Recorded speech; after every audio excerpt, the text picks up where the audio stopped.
15-годишни ученици от Стара Загора се включиха в проект Европейски училища за жива планета на Световният фонд за дива природа. Като част от екоинициативата, младежите работят по 3 задачи – екологичен отпечатък, реката на твоя град и активни граждани. Идеята за участие в подобен екопроект идва от Велина и госпожа Анна Нанева при гостуването им в Австрия. Но реализирането й изглежда значително по-трудно, особено за неопитните 15-годишни от 9 Б клас на езиковата гимназия. Започнахме още през октомври месец. Всеки от нас знаеше, че този екопроект ще продължи няколко месеца. Да дадеш идея се оказа най-лесно. Още на първите работни срещи през октомври, включилите се в групата 12 деца определят задачите, по които ще работят и започват с огледа на една от малко известните екопътеки, които свързват Стара Загора с 2 съседни села – Змеево и Ягода. Освен подновяване на маркировката, деветокласниците имат желание да поставят и указателни табели, с които да маркират пътеката. Надяваме се тази пътека да стане любимо място за туризъм за много старозагорци. За помощ по този проект учениците се обръщат към местното туристическо дружество Сърнена гора, които с готовност откликват и се включват дейно в облагородяването на пътеката. Хубаво е да има повече такива инициативи сред децата, за да могат те да опознаят, да пазят и да оценят природата. Ние ще се радваме, когато и при друг случай бъдем поканени да участваме в подобни инициативи, които ние също правим с наши туристи, обаче нека и от подрастващото поколение да се включат в тия много добри инициативи. Тинейджерите са наясно, че само с приказки няма да стане. Затова организират игри, уоркшопи, арт-прояви, презентации и викторини. Всичко обединено от темата екопродукти и съхраняване на природата.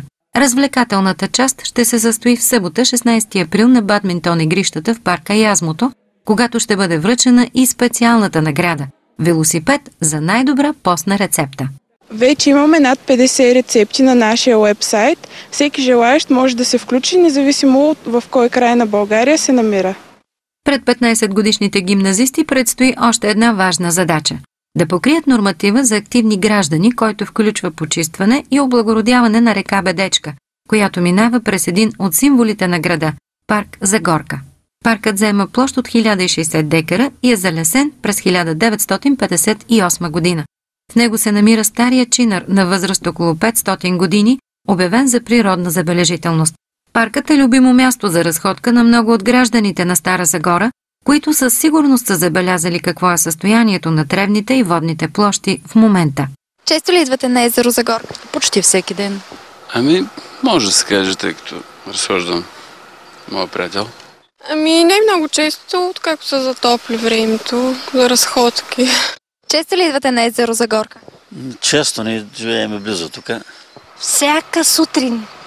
През лятото, да. 2 пъти, 3 седмицата, зависи. От времето, когато е хубаво. Какво мислите за всичкия този буклук наоколо? За съжаление, то зависи от нас. Между другото имаше кошови поставени, обаче доста от нещата не се слагаха в кошовите, кой където му попани. Много лошо. Трябва да има повече кошчета, за може да се изхвърляме буклуците. И какво мислите за всичкия този буклук наоколо? Мисля, че много лошо говори за нас. Че сме диваци. Какво мислите за всичкия този буклук наоколо? Мислим, че трябва да се направи нещо. Да се сложат като бяха кочета, що ги махна преди. Не е добре. Но сега се възмущаваме от този буклук и така искаме да направим нещо, че да се почисти. Защото хората идват тук на отдих пък. Чистят младите сега, аз съм ги гледала, като ходят да чистят децата, те чистят децата от подирахи, кой го прави това? Те пак младите го правят. Не сме ние няма да идем да хвърлим нищо. Ни шишета, ни буклуци, някакви такива да носим да хвърлим. Младите вечер се събират сигурно и те го правят, го хвърлят този буклук тук. Според вас българин свикнал ли е да пази чиста природата?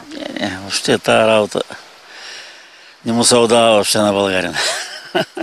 Не, категорично. Някои са свикнали, някои не. Не знам на какво се дължи, но оказва се, че много бездоговорни сме. Определено не. Нас където не там хвърляме. Свикнала е. На мен понякога ми се е случвало да искам да си схвърля буклука, обаче няма кош и го нося много голямо разстояние, докато видя кош. На 17 април ученици от Румен Ролан организират инициатива за почистване на град Стара Загора, Еко Уикенд. Бихте ли се включили в такава инициатива и какво мислите за подобни мероприятия? Смятам, че инициативата е много добра. С удоволствие бих се включила. Това са хубави инициативи. Ако имам възможност, ще се включа.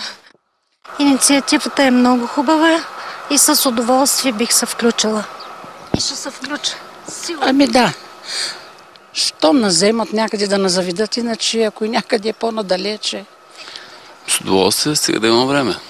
Защото работа и така. Ами да, бих се включила и много хубаво мероприятие. И най-вече да се включват децата, учениците, защото ги виждам, че хвърлят опаковки от зрънчо, от вафли и така нататък. И това са хубави неща. Защо не? На 17 април ученици от гимназия Румен Ролан организират такава инициатива за почистване на Стара Загора, наречена Еко Уикенд. Какво мислите и бихте ли се включили в нея? Що да не се включим? Само като се организира работа, ще се включим. Що? О, не пречи, нищо. Аз може би няма да се включвам, да се надяваме на тях. За нас вече нещата са ясни. Възпитанието ни е ясно, че е такова, защото се получава и това нещо. Както езерото, така и голяма част от реката, която е свързана с него, са замърсени от опаковки, стари гуми за коли и други отпадъци. Решихме да организираме почистване на река Бедечка. Елате с нас на 17 април от 10 часа. Да почистим заедно Бедечка.